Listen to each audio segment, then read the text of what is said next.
So hey guys, কি অবস্থা সবার? আশা করি সবাই খুবই ভালো আছেন। মোটো কোম্পানির তরফ থেকে লঞ্চ হতে যাচ্ছে মোটো G82 স্মার্টফোনটি, যেটি অলরেডি ইউরোপের মার্কেটে লঞ্চ করা হয়েছে এবং এটা আশা রাখা যায় খুব শীঘ্রই আমরা বাংলাদেশ মার্কেটে এই ফোনটাকে দেখতে পারবো।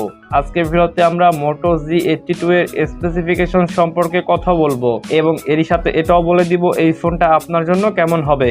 সম্পূর্ণ ভিডিওটা দেখার অনুরোধ রইল এবং ভিডিওটা ভালো লাগলে অবশ্যই একটা করে লাইক করে দিবেন। আর আপনি যদি এই চ্যানেলে ফার্স্ট টাইম হয়ে থাকেন তাহলে এখনই চ্যানেলটা সাবস্ক্রাইব করে আমাদের সাথেই থাকুন।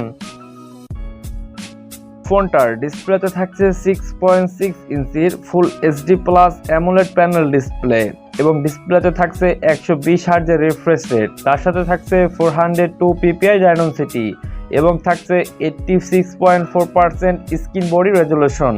ফোনটাতে ইউজ করা হয়েছে ট্রিপল ক্যামেরা সেটআপ, যার প্রাইমারি লেন্স 50 মেগাপিক্সেল প্লাস থাকছে 8 মেগাপিক্সেলের আলট্রা ওয়াইড ক্যামেরা এবং থাকছে 2 মেগাপিক্সেলের ম্যাক্রো ক্যামেরা।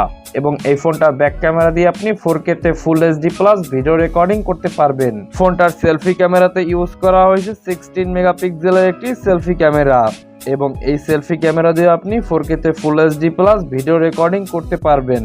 ফোনটাতে র্যাম থাকছে 6GB এবং স্টোরেজ থাকছে 128GB, তবে এর সাথে আপনি extra micro SD card use করতে পারবেন। যাই হোক, এবারে কথা বলবো ফোনটার নেটওয়ার্ক টেকনোলজি নিয়ে। ফোনটাতে থাকছে 5G সাপোর্টেড, তবে এর সাথে আপনি dual nano SIM card use করতে পারবেন। তাছাড়াও ফোনটাতে থাকছে wifi, Bluetooth, NFC, USB type C এর সুবিধা। ফোনটাতে 3.5mm জ্যাকের পাশাপাশি থাকছে লাউড স্পিকারের সুবিধা। এইবারে কথা বলবো ফোনটার পারফরমেন্স নিয়ে। ফোনটার প্রসেসর থাকছে অক্টা কোর, যেটা 2.2 GHz, চিপসেট কলকম স্ন্যাপড্রাগন 695, যেটা সম্পূর্ণ 5G চিপসেট এবং এটা 6 ন্যানোমিটার দ্বারা তৈরি। ফোনটার অপারেটিং সিস্টেম থাকছে অ্যান্ড্রয়েড 12, জিপিও থাকছে Adreno 6019। ফোনটাতে সাইড মাউন্টেড ফিঙ্গারপ্রিন্ট সেন্সরের পাশাপাশি থাকছে ফেস আনলকের সুবিধা। এইবারে কথা বলবো ফোনটার ব্যাটারি ক্যাপাসিটি নিয়ে। ফোনটাতে থাকছে 5000 mAh এর একটি ব্যাটারি এবং এর সাথে ইউজ করা হয়েছে 30 ওয়াটের একটি ফাস্ট চার্জার। কোম্পানির মতে এই চার্জার দিয়ে ফোনটাকে ফুল চার্জ করার জন্য সর্বোচ্চ 1 ঘন্টা 10 মিনিট সময় লাগবে। তো এবারে কথা বলবো ফোনটার প্রাইস নিয়ে। যদিও ফোনটা এখন পর্যন্ত বাংলাদেশ মার্কেটে আসেনি, আর যদি বাংলাদেশ মার্কেটে এই ফোনটা এসেও থাকে তাহলে সেটা আনঅফিসিয়াল ভাবে আসবে।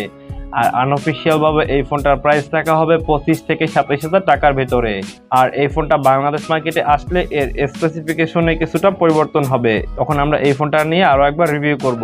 সেই পর্যন্ত সবাই ভালো থাকবেন, দেখা হবে পরবর্তী কোনো ভিডিওতে।